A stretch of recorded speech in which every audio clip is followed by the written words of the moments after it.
Should government subsidize higher education? Hi everyone, today I'd like to discuss a question that lies at the intersection of economics, education, and public finance. Should government heavily subsidize higher education? Higher education has long been regarded as a powerful engine of economic growth and social mobility. University graduates generally earn higher incomes, experience lower unemployment rates, and contribute more tax revenue over the course of their careers. Because of these benefits, many governments invest substantial public resources in universities. The question, however, is whether such subsidies are justified. Supporters argue that higher education generates significant positive externalities. When an individual receives a university education, the benefits extend beyond that person. Educated workers tend to be more productive, more innovative, and more civically engaged. They contribute to scientific research, technological advancement, and democratic participation. Since society as a whole benefits, society should share part of the cost. Another argument concerns human capital. According to human capital theory, education is an investment that enhances workers' productivity. Countries with highly educated populations generally experience faster economic growth and greater international competitiveness.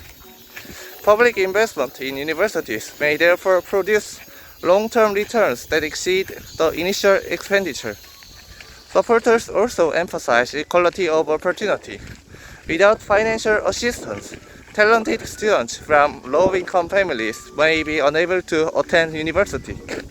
As a result, society loses valuable human potential. Government subsidies help ensure that educational opportunities depend more on ability than on family income. However, critics question whether universal subsidies are fair. University graduates often enjoy substantially higher lifetime earnings than non-graduates. If taxpayers who never attended university help finance the education of individuals who later become high-income professionals, public subsidies may inadvertently transfer wealth from lower-income citizens to higher-income ones. From this perspective, higher education primarily generates private returns, suggesting that students should bear a larger share of the costs. Another concern is efficiency. When tuition is heavily subsidized, universities may face weaker incentives to improve educational quality or allocate resources efficiently. Likewise, students may remain enrolled longer than necessary or choose programs with limited labor market demand because the financial cost is relatively low.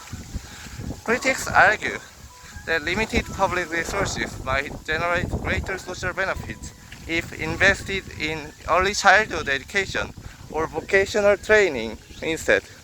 In my opinion, government should continue supporting higher education because its social benefits are substantial. However, subsidies should be designed carefully.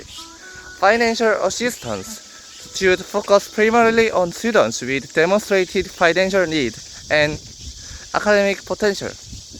At the same time, universities should remain accountable for educational quality, graduation rates, and employment outcomes. Public investment should encourage both equity and efficiency. Ultimately, higher education is neither purely a private investment nor purely a public good. It produces benefits for individuals and society alike. The challenge is designing policies that distribute costs and benefits fairly while maintaining excellence and accessibility. So here's my question for you. Should higher education be financed primarily by taxpayers because it benefits society? Or should students bear most of the cost because they receive the greatest personal returns? I'd love to hear your thoughts. Thanks for listening. See you next time.